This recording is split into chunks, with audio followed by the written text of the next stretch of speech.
Mini-episode 1323 of the FDH Lounge is brought to you by Sportsology, delivering unconventional columns and webcasts about sports, TV, music, movies, and more. Follow them on the web at sportsology.com. The FDH Lounge. You'll want to schedule your life around it. A long time ago, on a gloomy, wet Cleveland spring night, two men stand alone amidst the late-night drizzle.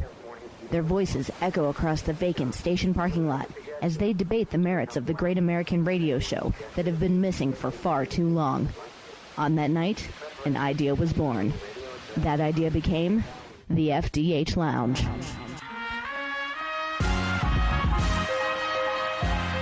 Welcome to the FDH Lounge. Hello, everyone. Welcome to the FDH Lounge. This is our 14th anniversary celebration, and we have back with us the panel that gathered for the 13th anniversary and for somewhat of a similar purpose. Let's just kind of recap quickly what that was about. So for the 13th anniversary, we got together and we recorded a recap of the 2010s in a lot of different areas of society, a preview of the 2020s. We were also going through a survey that had been sent out to the FDH Academy of Arts and Sciences, so we had a large survey base to go through as well as our own opinions. What we're doing here today is we're giving ourselves a mulligan on 2020's prediction, because outside of my very dystopian predictions, I believe I predicted a lot of war and economic downturn and misery, but I didn't predict a pandemic, so truly none of us were that close to the mark. We all need a mulligan, because this has been a transformational event in society, probably like nothing since the end of World War II. And as we enter the next part of the 2020s here, the equivalent of the World War II post-war era, what's that going to be like? So we have a new set of predictions, and instead of segregating them as we did a year ago by topic, we're going to take them all together, because this is the show where nothing is off topic, and we never imagined that there could be any kind of a deal where everything would blur together so much, but that's what coronavirus has done. It has blurred together sports, politics, entertainment, all of that. Everything has been affected, so what we talk about today is going to affect all these different areas that we discussed a year ago. Start to go through here with our panel, recap who we had last year. And to start, we will go back further, and that is to January 14th, 2007, the inception of the FDH Lounge, and minutes after the curtain came down on the career of Marty Schottenheimer, coaching his last game of that upset with the Chargers, the curtain rose on the FDH Lounge, and one of the original dignitaries who was there with me, an old friend of mine, good college buddy, Chris Galloway, a gentleman whom I always take pride in saying I ran the man's first campaign back in college. That's how far back we go. And a gentleman who was a part of planning out the FDH Lounge. We had a great football trip down to watch our beloved Ohio Bobcats in the fall of 2006, where I was talking to him about what was to come. And he was helping to shape that. And like I said, was one of the guys that was in on the ground floor of this thing and has been in ever since. He is also a guy where another one of our panelists noted this week, he happened to be out at a deli in Lake County, and suffice it to say, this man's sticker game is always on point. I speak, of course, of my good friend Chris Galloway. Rick, how are we today? Pleasure to be here as always. Sticker or stickerless, that is. Yes. Well, you always do a fine job with them in any measure of life here, so to speak. So good to have you in. And next up, we talk about folks who were essentially dignitaries before there were dignitaries, because there were some shows at the old Sports Talk Network where we did this show for the first 4.5 years that were precursors to this show. And nothing exemplifies that better than the old reality check back in the day. My good friend Ron Glasenapp, doing the show at the time with former Cleveland radio luminary Peter Brown. When Peter's availability started to fray a little bit, Ron threw up the bat signal, and answering it was my old high school buddy Dave Adams, who worked with Ron as a radio producer previously, and actually sort of brought Ron into our circle of friends, and yours truly, as I got back into broadcasting for the first time since my days at the Harvard on the Hocking at WOUB Public Radio down there. So something that I have always appreciated on Ron's part. It got me back into broadcasting. It came, quite frankly, it was the beginning of the end of the worst period of my life when my mother passed away, and I had a very deep depression, and it was something that really has just been appreciated by me on multiple levels ever since. Reality Check ran for 2 years. It was awesome, and it has basically remained a fabric of this show because we've had Ron and Dave on numerous times since. Always a pleasure to get back on. My good friend Ron Glasenapp, a Cleveland radio and TV producing legend, shall we say. Ron, good to have you back on, my man. Isn't legend another word for old? Well, we are, buddy. We are. And by the way, as I've got to break kayfabe a little bit here, as we're working in, we don't have a video component to what the podcast is going to be for our purposes of seeing one another. An outstanding troll job on Chris and I with your Miami gear here today. So well, that's completely intentional. Well played, my friend. So up next, as we're going through this here, every group of friends, I should say, there's always sort of a few sort of subsets in there, a few kind of wolf packs within the various groups here. So our next gentleman that I'm going to introduce here has been a longtime contributor to FantasyDraftHelp.com, of course, in our tennis and golf fantasy expert leagues, and somebody who is also, I mentioned the reality check crew before of Ron, Dave, and myself. The particular wolf pack I'm speaking of here involves another of my old high school friends, John Adams, Dave's brother, and we have gone and done such things as going to baseball trips out of town, going to watch wrestling when it's in town, getting on numerous Zoom calls through the course of this year. So this wolf pack that we have sort of within my group of friends, two of the three guys are represented here today. So along with me and Ron, Johnny Adams, an outstanding artist/teacher, somebody bringing his perspective to the mix here. So, Johnny, good to have you back in as always, my friend. Always a pleasure to discuss current events with you gentlemen, and thanks for being part of it. A quick question, however. Does the mulligan, does it last a decade? I'm just curious. We'll get that later. You know, God help us all if something even worse happens in 2021 and we got to come back at the beginning of 2022 and say, okay, we didn't factor in this nuclear war or whatever the case may be. So, yeah, God forbid, Johnny. But up next here, last but not least. Rick thinks we'd be doing a podcast after a nuclear war. You know, I think while we're wandering around the wasteland trying to figure out who we're going to eat, I don't know that this would be on the top of our priority.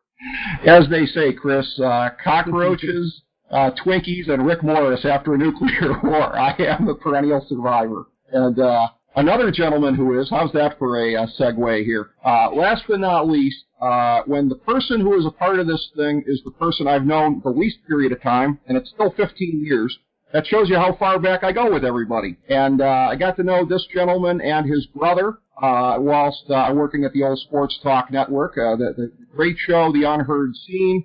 I've had the pleasure in the years since of working with them as co-executive producer on a TV pilot for the show, and still working on that, still shopping the thing around, still looking at options, but it's always fun to do stuff with this guy. He brings a very unique perspective to everything, and if I'm going to speak of the memes of the day, this is a guy who liked Twisted Tea before it was popular. My good friend, Anthony Petrone. Yes, and don't forget it packs a big punch. Yes, it does. Bigger than the maize and blue. Glad to be here, guys. Yeah, I know I'm the new guy, but, you know, good to talk to you guys every time. 15 years, buddy, you're still the new guy. That's how far back I go with the other guys. It's when you're talking about high school and college, 15 years is but the blink of an eye. And again, this is the crew that we had for last year. This is why I wanted to do it with these guys specifically to kind of revisit all of this. And like I said, not to do what we did last year, which was to take Rick, the top individual. Rick, can I make my first prediction? Go ahead. I'm going to go ahead and predict that Texas fires Tom Herman and hires Steve Sarkisian as their coach. Well, I don't think it would exactly take Nostradamus to predict that, but no, that's... Considering that it apparently went down 10 minutes ago. Yes.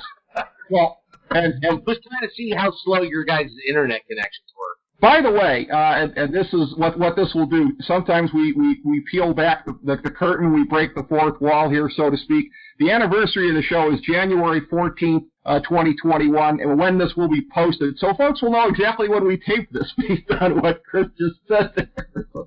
There's your Easter egg, folks. Be inquisitive. Look it up. And as we start, it's interesting that you had piped up with that there, Chris, because last year in the course of doing the show, whilst we were recording, I proclaimed you. There are a couple of little titles I've bestowed over a period of time with the show here. And I bestowed upon you, at that time, the title of Chief Futurist of the FDH Lounge, because among all of my friends, you're always the guy the most that's kind of looking at these things. I'll see you sometimes post up about it on Facebook. Sometimes you'll send something to me. You've always had the most consistent interest in what's coming and what's ahead out of anybody I know, really. So the only way we can really get this thing fired up, I got some notes here. I got some things that I want to get to. I know everybody does, but let's just let you start it off here on what you see coming out of the coronavirus crisis 2020 and what that's going to bode for really any area of society you want to start with. Well, I think that, I think long term we're going to look back at this and frankly be wondering why everybody in some ways overreacted. I think the white papers in 10 years are going to be very damning on government's reaction to this thing, and talking about specifically how it could have been done smarter. But again, a lot of that will be 2020 in the rearview mirror. I think the biggest thing is that, what we're doing today and doing this on, basically a Zoom, I think the biggest thing the coronavirus has done is it's probably spun up about 10 to 15 years of cultural and maybe even some business change in a very short period of time. And the longer it goes, the more that those things will be set in place, and we won't go back to the way we used to do that, whether it's, some people with grocery delivery. Why drive 2 hours to have a 1 hour meeting when you can jump on Zoom and get it done 30 minutes? The same thing, there's going to be some shift in terms of population.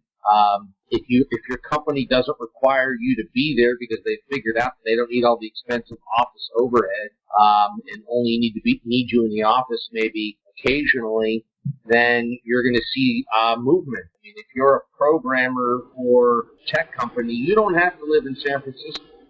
But yeah, I just think what we did was we sort of spun forward a lot of changes in how people are going to live their lives. About 15 years worth of changes in 12 months.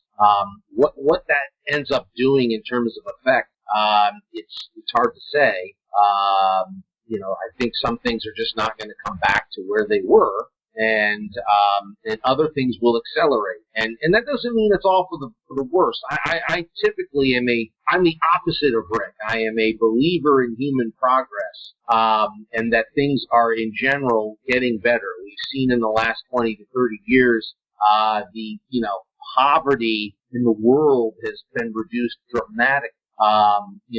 Despite some of the challenges, science and healthcare move forward, technology moves forward. So I tend to be a believer in terms of human progress and things that are getting better. So I suspect that when this is done, we'll be able to go back and point at some things that are, that we'll be able to point to sort of the green shoots that come out of the negative of the coronavirus and say, these are the good things that came out of it. Johnny, what do you think? I was fascinated when you started to talk about what the work situation will look like, and I find it like, for instance, myself, I'm teaching art via computer right now, which is extremely challenging. However, the psychology of working from a computer, both for the student-teacher relationship and also for staffing. Say like you said, you're working from home, you're working maybe not in an office setting. I'm interested to see what it's going to look like going forward for people to, say, manage their time. Are they going to overwork even though they're at home? Are there long-term health effects from sitting? Because we all know, owning a business, running a business is kind of demanding and requires extra hours. So just from that standpoint of managing the time, like, for instance, some of my students, they're have all this time on their hands, but they have to manage it. And while it's difficult for some, those are good practical skills for, whether they're going to own a business or working in what the new work is going to look like, as you said. Because I don't know, our office is going to keep these big spaces with overhead when people can work from home. Interesting. And then the travel aspect too. So, yeah, we'll see. In terms of, I don't know. It's going to be interesting to see where that goes. Ron, thoughts? I was trying to find a nice way to say this, and I can't really come up with the best way, but I almost compare this a lot and the future that's going to happen to what happened after 9/11. Think of all the things that were in your life that you could do and the way you did things before 9/11 and now. There are kids today who have no idea what it's like to go pick up someone at the gate at an airport. There are kids who have no idea what it's like to not go through a metal detector to go into school and that sort of thing. This is kind of be the same thing. Tell me whatever kid you're going to let blow out birthday candles ever again. You know, what's going to happen with everyone in the world in your store is going to be behind plexiglass. It's almost, you're adding barriers a lot to society that weren't there anymore. So how do people work around that? The other thing, yeah, and you're all correct, in the office world and the business world, tell me why I'm ever going to pay for a flight to someplace, a hotel, pay for business dinners and whatever instead of get on a Zoom call. You know, I think business travel is going to be gone. And in the business that I work in television, especially sports television, if I can get a feed from wherever the game is happening, why do I have to send a whole crew there to make the game? Feed it into my studio, and we'll just do it as we need to for whoever needs it. There's going to be a lot of changes, and we haven't seen them yet. Great point, Ron. We watched last night Kirk Herbstreit do the game for Ohio State and Clemson from his home in Nashville. Mm-hmm. They did not have to put him on a plane, 3 days a hotel, all the overhead. He just sat in his room. They gave him the feed, and he just talked with the other host. I forget who it was. Yeah. So that's a great example in terms of work change, and also for us as sports consumers, on something that's going to change is that they don't need to send these people all over the place anymore. And that's a thing that I think you're going to see ESPN and Fox and them go, you know what, we've got 65 games we're televising in college football this week. You know what? We don't need to send these guys all over the place. Let me ask you guys this, though. I have a question. In terms of this, do you guys feel like this is necessarily all a bad thing? Because when you're talking about the plexiglass and things like that, and I know Johnny was saying about somebody blowing out candles on a birthday cake, I mean, we're used to, in the winter, having just horrible flu seasons every year. A bunch of old people die. We're used to that. Like, I think this has been a better flu season thus far than expected. I know it's been in the southern hemisphere, and probably because some of the mitigation efforts in place. Would you guys agree with me that some of the things that are happening are probably going to be good going forward, that maybe we should have been doing those all along anyways? I think, Rick, that there's going to be, and you were off and I was kind of filibustering. Sure. There are going to be some green shoots of positive that are going to come out of it. Okay. But it's not all going to be a negative. Ron makes a great point about a negative in terms of how our lives are going to change, a la 9/11. Mm-hmm. And that's a great angle to talk about in terms of humans' desires to always prefer safety over freedom. We can have that big conversation, you know, for those of us who were steadfast opposed to the formation of Homeland Security, because we figured eventually it'll just be the secret police, move forward 10 years. Oh, look, they're spying on all of us. Mm-hmm. So, this is going to be the same way, We're going to start with viruses as the next step, to Ron's point, do you have your card that shows your gene breakdown? Are you have bad genes? Like, I don't know. Like, where does all this nonsense go? So those are things that's a whole ball of, that's really up your alley, Rick, in terms of the dystopian and whatnot. But there will be positives. You're going to see less travel, right? So for the greenies, in theory, less automobiles, traffic, all the rest of those types of things. Right. Less air travel potentially. To Ron's point, I still think from a business standpoint, there are some meetings that you still need to do in person. So I don't think it's going to be gone completely. Right. But I think, businesses, when they are shown a way to save money, capitalism, baby, they figure out a way to save money. So things like not flying the crew to 5 different games this week. Think about NBA telecasts, right? I mean, why do they need to be there? Same thing. I think that you're going to start to see that the technology that sprouts out of this. That's one of the things that changes the way the way things happen. To your point, there's been almost no flu this year. Right. Almost none. And that's probably a function of and just talking to healthcare people I know, and I was reading an article yesterday out of I think it was San Diego County. Normally by this time they would have had like 13,000 cases of flu, and they've had like 300. Wow. And it's because of social distancing and masks and all the rest of that it's just limited the amount of flu that's being spread. We saw in the Southern Hemisphere, to your point, that there was almost none. And so is that a positive? Well, yes, thank God. We need a break, right? We don't need a bad flu season and a bad COVID situation. Right. So there are definitely going to be some positives that come out of this. One of the things I'm looking forward to, and I really want to hear Johnny's thoughts on this, which is, where does this go in terms of education? I think for younger kids, for certain, they need to be in school, and I think hands-on is important for a lot of subjects.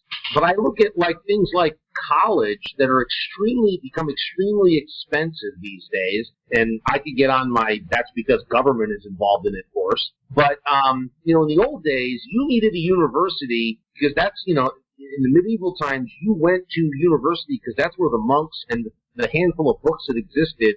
You had to go there to learn knowledge. Now, I don't need to go to University of Michigan physically and sit there to learn something if I majored in history.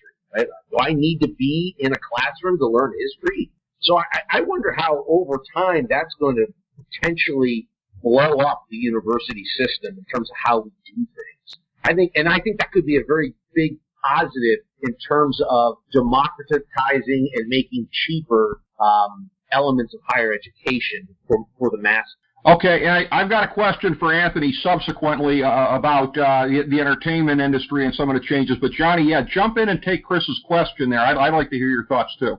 Yeah, the education piece is fascinating because, we've just seen Google advertise, hey, you can get this 6-month certification, come work for us and make $50,000 a year, which is a very livable wage. But in terms of education, it will be very interesting to see, the higher education. I think it might be like a bubble that's going to burst, right? Especially we'll see what the administration's going to do with possibly free college or loan forgiveness. But does a student, to your point, there was a limited access to books, but now you could pick up your phone and guess what? You could just learn about just about anything. Years ago, we talked about, well, what if you had this device that had all the answers? Well, we all do. It's in our pocket. So I'll be fascinated to see where that goes. And as we know, a lot of these degrees require a first degree, second degree of speech pathology. You have to have a master's. If you want to practice being a chiropractor with a medical license, that's more schooling. It's going to be interesting. I think the future for a lot of people is going to be get that high school diploma and then learn a trade, create your own business. I do think the struggle that we're seeing some of our young people, at least that I'm seeing with managing time in a classroom, I think the silver lining to that is you're going to have people acquiring skills to maybe just forget college. I'm going to save the debt and go start a business and be successful. So I could see a lot of these colleges really closing. I think your state universities will be around, but without endowments in these small private colleges, I don't know if they can survive because they're just based on enrollment. We'll see. There's a lot of small colleges right now that are already in deep doo. I mean, locally, not to impugn, but I know firsthand that, colleges like Hiram, they're in trouble. Even state universities, let's be honest, there is no reason to have Kent and Akron. There's just not. Akron is underwater by hundreds of millions of dollars. They're so far out of their skis in debt. Their enrollment is down. You could make an argument that it's time to start consolidating even state schools. Well, that's an interesting thought there. And again, I know that Ohio State University, as you've remarked in the past, Christopher, had tried to subsume both us and Miami. So that is something that I mean, they did that at a time when it didn't make sense. Well, I remember, and this was in the course of one of our earliest show episodes. I think it was episode 2 back at the station when we did the Be True to Your School debate, when you were debating Paul Teeple, when he was saying it's okay if you're a Bobcat to root for Ohio State over Ohio U, and you led the charge. The rest of us were also kind of kidney punching him for that. But I remember you making that point. And I remember saying sotto voce, well, I'm okay with them subsuming Miami, but because that's just my thoughts on it. Oh. Yeah, exactly. But Anthony, as I teased a second ago here, I know that you have most of your media concentration that you have done has been in the entertainment space. That's been your focus, specifically the music industry, and to be even more specific with your show previously, and hopefully in the future, centering around unsigned music acts. We've seen a lot of talk this year about what this has done in the sports world, with the inability to have fans or many fans in there for games. But the sports have continued, essentially. Concerts have not, outside of a little bit of the drive-in theater format, of where they've kind of adopted that a little bit. So in your sense, Anthony, with your finger on the pulse here as far as folks who are in bands and who are in entertainment in that way, I know it's obviously been a very frustrating time for these people. What's your sense of what it's going to be like going forward here as we hopefully start to recover from this situation? Well, I think it's going to change music big time, because why would Garth Brooks do, why would Garth Brooks do a world tour when he can do one concert and stream it live? And then everybody can see that concert. Why would, anybody, I spent my New Year's watching a concert of a local band in my living room. I didn't need to go anywhere. I didn't need to do anything. I didn't have to buy beers. I could get them for free at home. I think it takes the travel out of the music. And I think that'll be a big downfall, because I think the fun part is actually seeing the show live and telling your friends. But I do think it'll change it to the fact that, now I don't have to go anywhere. The same thing in movies. If you look at movies, there are so many people more happy watching movies from home, because you'll spend $30 to watch the movie from home. You get to have your own popcorn, your own pop, whatever. Everything's cheaper. I think it's going to lead to more of less. I think there's going to be less concerts. I think there's going to be more people streaming it from home. I think people will be happier streaming it from home. And I think the bands, more or less, will be happier doing it from home, because they won't have to be on the road as long. Very possibly, yeah. And I have one wrinkle on what Anthony's saying. Yeah. And I kind of disagree, because I think live concerts, look, Kiss just did New Year's Eve from Dubai, where they had the largest pyrotechnics show and largest stage ever in concert history the other night. And you could watch it for $40, right? I could put it right on my Apple TV through my stereo and my massive television, and it's great, right? It's not the same as being there and live, feeling that, blasting through you, and you're there with your buddies. But and to Anthony's point, this is where I think he's onto something. So let's all think about when Taylor Swift comes to the queue, right? And tickets sell out in 10 seconds, right? There are a lot of people that will still want to go to that show that aren't going to be able to. And I think the future on that point is, especially on some big and popular shows, is there is absolutely no reason that for $40 as a Taylor Swift fan, you can't be at home and watch the Cleveland concert live if you don't get the opportunity to go there.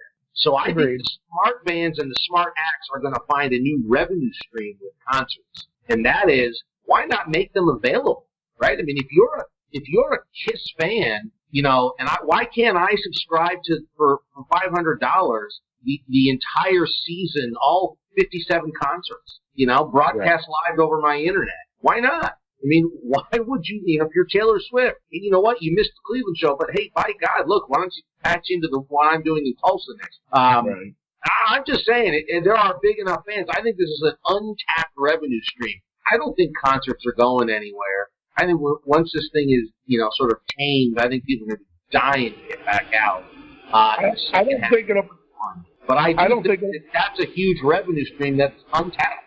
I don't think it'll go anywhere. I think it'll be less. Instead of a group doing 300 dates a year, they may do 150 and have a few online and just say, just watch that. It's just easier. And you could sell 1 million, to your point, Chris, you could sell 1 million tickets as opposed to 20,000. Well, let me jump in here. I like Chris's point here of the income stream that's newly created in a way, because I have a friend who has had a tradition of going to New Year's Eve, Nighttown, Cleveland Heights, catch the show. He was able to pay for a stream to come in. They did a couple concerts. You pay per one, whichever one, and he watched it from home. So now I do also, I think it's going to take a hit. I agree with Anthony also, but I think there's something communal about that experience that people are still going to want to do. I still will go to the theater. I will find a way to watch that movie I want to see on the big screen. I like the experience, the ritualism of going to the movies, picking my seat. I sit down, and I think the same thing with concerts. And I hope we'll see. It's going to be really interesting how it's legislative, who can attend and who's not, based on are you vaccinated, and that's a whole other story. But I hope the opportunity is there for people to attend. But certainly the access should be there going forward. If you can't make it, can you pay your $40, stream it, have some friends over? Hopefully that'll happen too. It'd be interesting.